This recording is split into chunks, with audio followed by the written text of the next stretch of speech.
India ശക്തമായ പ്രത്യാക്രമണം ആരംഭിച്ചതിന് പിന്നാലെ തന്നെ പ്രതിസന്ധി സൃഷ്ടിച്ചുകൊണ്ട് ആഭ്യന്തര സംഘർഷവും കൂടിയായപ്പോൾ ആകെ പെട്ട അവസ്ഥയിലാണ് ഇപ്പോൾ പാകിസ്ഥാൻ. ഒരു വശത്ത് ബലൂചിസ്ഥാൻ പ്രവിശ്യയിലെ ക്വാറ്റ ബലൂച്ച് ലിബറേഷൻ ആർമി സായുധ സംഘടന പിടിച്ചെടുത്തെന്ന് റിപ്പോർട്ടുകളടക്കം പുറത്തു വരികയാണ്.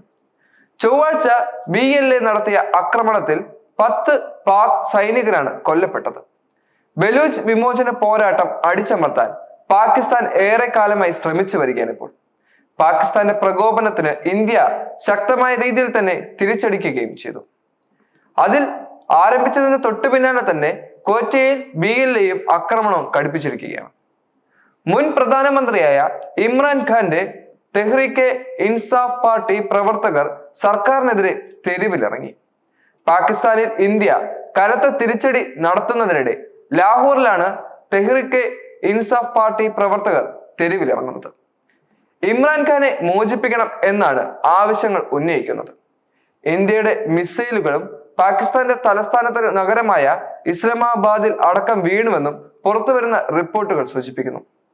പാക് പ്രധാനമന്ത്രിയുടെ വസതിക്ക് 20 കിലോമീറ്റർ അകലെ മിസൈൽ പതിച്ചതോടെ ഷഹബാസ് ഷെരീഫ് സുരക്ഷിത കേന്ദ്രത്തിലേക്ക് മാറി.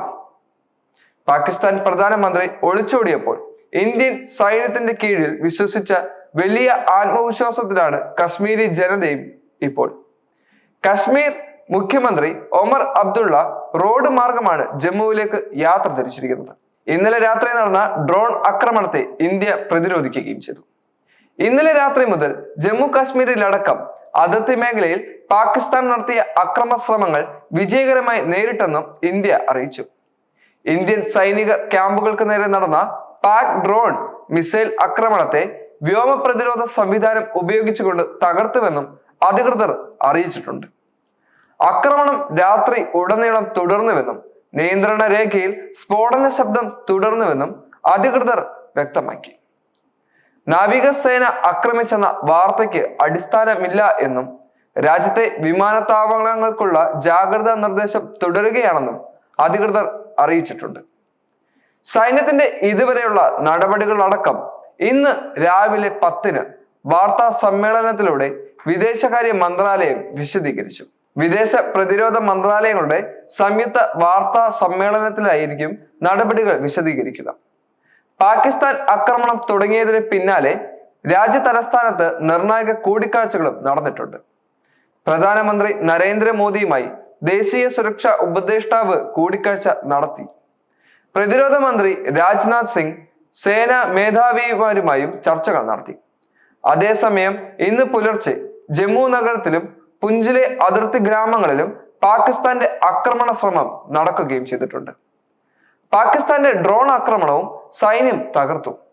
പുഞ്ചിൽ ഗ്രാമങ്ങളെ ലക്ഷ്യമിട്ടുകൊണ്ടുള്ള പാകിസ്ഥാന്റെ ഷെല്ലാക്രമണത്തിന് സൈന്യം കനത്ത തിരിച്ചടിയും നൽകി കഴിഞ്ഞു. ജമ്മുവിൽ പുലർച്ചെ നടന്ന ഡ്രോൺ ആക്രമണ ശ്രമവും സൈന്യം ചെറുത്തിരുന്നു.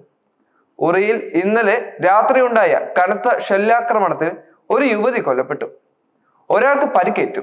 ബാരാമുള്ള ജില്ലയിലടക്കം കനത്ത ഷെല്ലാക്രമണം ഇന്നലെ രാത്രിയിലുണ്ടായി. ഇന്നലെ രാത്രിയോടെയാണ് ഇന്ത്യൻ സൈനിക താവളങ്ങൾക്ക് നേരെ പാക് ആക്രമണ ശ്രമം ഉണ്ടായത്.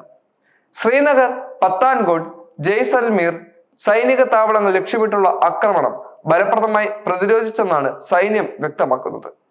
അതേസമയം സൈനിക ക്യാമ്പുകൾ ആക്രമിച്ചെന്ന വാർത്തകൾ നിഷേധിച്ചുകൊണ്ട് പാകിസ്ഥാനും രംഗത്ത് വന്നിരുന്നു. റിപ്പോർട്ട് അടിസ്ഥാനരഹിതവും രാഷ്ട്രീയ പ്രേരിതവുമെന്നായാണ് പാകിസ്ഥാൻ വിദേശകാര്യ മന്ത്രാലയം പുറത്തിറക്കിയ വാർത്താക്കുറിപ്പിൽ വിശദീകരിക്കുന്നത്. ഇതിനിടെയാണ് പാക് തലസ്ഥാനമായ ഇസ്ലാമാബാദിലേക്ക് ഇന്ത്യ ശക്തമായ മിസൈൽ ആക്രമണം നടത്തിയെന്നുള്ള വിവരങ്ങൾ പുറത്തു വരുന്നത്. പാക് പ്രധാനമന്ത്രി ഷഹബാസ് ഷെരീഫിന്റെ വസതിക്ക് കിലോമീറ്ററുകൾ മാത്രം അകലെ സ്ഫോടനമുണ്ടായെന്നും ഇത് മിസൈൽ ആക്രമണമാണെന്നും റിപ്പോർട്ടുകൾ സൂചിപ്പിക്കുന്നു.